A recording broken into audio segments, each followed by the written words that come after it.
Yung reason ba't hindi ako nakapasok ng Dubai, hindi sa pananamit ko, hindi sa makeup ko, at hindi sa pag-iingay ko. Ang sabi sa akin ng officer na sinabi ko dito sa YT ko, sabi niya na, it's because your identity do not match your passport. So, pag tinignan ako, may mukha akong babae, pero tingnan nyo yung passport ko, is nakalaga doon male. So, yun yung pinaka-reason. Walang reason ako yung nakadamit ako ng pambabae. Hindi yon. Tsaka sabi ng officer, you know what, there's nothing wrong about you. Gender expression is okay.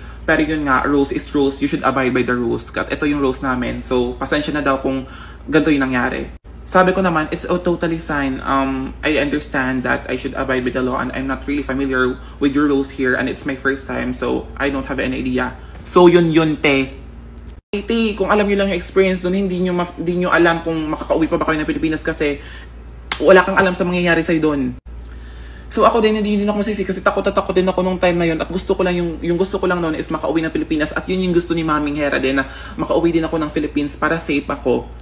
At sa mga nag-add ng mga kwento-kwento dyan kung ano-ano, lagi na lang kayong ganyan. Always na lang kayong ganyan. Kailangan i-explain lahat yung mangyayari, kung ano yung mga mangyayari, i-explain kailangan alam nyo kung ano yung mga eksena.